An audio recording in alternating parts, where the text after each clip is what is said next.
আসসালামু আলাইকুম ওয়া রাহমাতুল্লাহি ওয়া বারাকাতুহু। সুপ্রিয় দর্শক, আজকের এই ভিডিওতে আপনাদেরকে জানাবো লা ইলাহা ইল্লা আনতা সুবহানাকা ইন্নী কুনতু মিনাজ জালিমিন পাঠ করে সরিষার তেলের উপর ফু অথবা দম করলে কি হয়।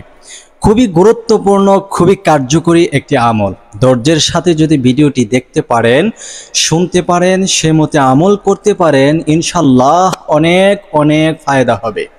তাহলে আসুন আমরা জেনে নেই এই আমলটি কিভাবে করতে হবে। প্রিয় দর্শক, এই আমলটি করার জন্য সর্বপ্রথম আপনি নিজে পবিত্রতা অর্জন করে নেবেন। এই আমলটি করার জন্য পবিত্রতা হচ্ছে সবচাইতে গুরুত্বপূর্ণ একটা বিষয়। এরপরে আপনি একটি সরিষার তেলের বোতল কিনে আনবেন, যা খাঁটি সরিষার তেলের বোতল। 2 নাম্বারটা নয়, 1 নাম্বার একটি খাঁটি সরিষার তেলের বোতল ছোট সাইজের কিনে আনবেন। এরপর আমলটি করার জন্য আপনি যে কোনো নামাজের পরে বসবেন। অবশ্যই ওযু থাকতে হবে নামাজের পরেও। এরপর আমলটি করার জন্য 3 বার ইস্তেগফার আদায় করে নেবেন। আস্তাগফিরুল্লাহ রাব্বি মিন কুল্লি যামবিন ওয়া আতুবু ইলাইহি। আস্তাগফিরুল্লাহ রাব্বি মিন কুল্লি যামবিন ওয়া আতুবু ইলাইহি। আস্তাগফিরুল্লাহ রাব্বি মিন কুল্লি যামবিন ওয়া আতুবু ইলাইহি। 3 বার যখন ইস্তেগফার পাঠ করা হয়ে যাবে, আপনি 3 বার দুরুদ ইব্রাহিম পাঠ করবেন, যে দুরুদ আমরা নামাজের মধ্যে পড়ে থাকি। আমি একবার পাঠ করে আপনাদেরকে জানিয়ে দিচ্ছি।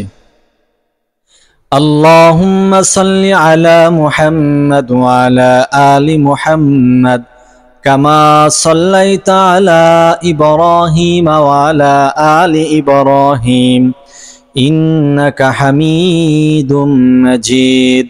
আল্লাহুম্মা বারিক আলা মুহাম্মাদ ওয়া আলা আলি মুহাম্মাদ কামা বারাকতা আলা ইব্রাহিম ওয়া আলা আলি ইব্রাহিম ইন্নাকা হামিদুম মাজিদ।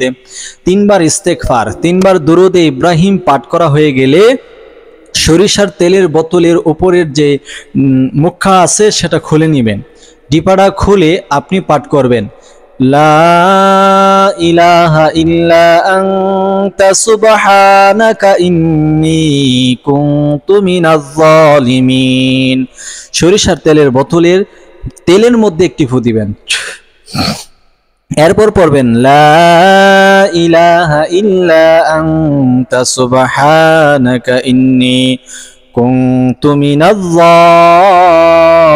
জালিমিন। সরিষার তেলের মধ্যে আরো একটি ফু দিবেন।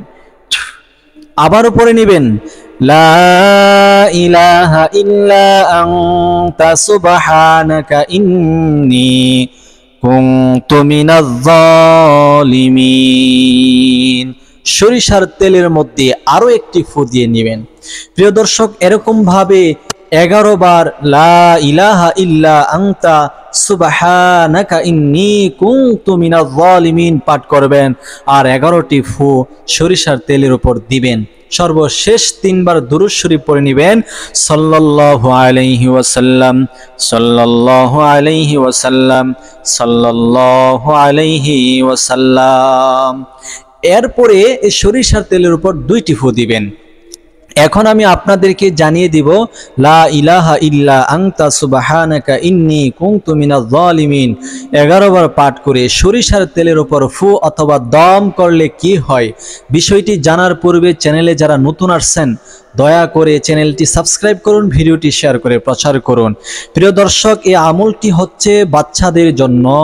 যে সমস্ত বাচ্চারা অনেক চিল্লাচিল্লি করে, কান্নাকাটি করে, খাবার খেতে চায় না, ঠিকমতো ঘুমাতে চায় না, পিতা মাতা এবং আত্মীয় স্বজনকে জ্বালাতন করে, ওই সমস্ত বাচ্চাদেরকে গোসল করিয়ে এই সরিষার তেল তার শরীরের মধ্যে মেখে দিবেন। আল্লাহর অশেষ রহমতে সকল প্রকারের দুর্ঘটনা, বিপদ আপদ এবং নজর থেকে আল্লাহ তাআলা এই শিশু বাচ্চাকে হেফাজত করবে।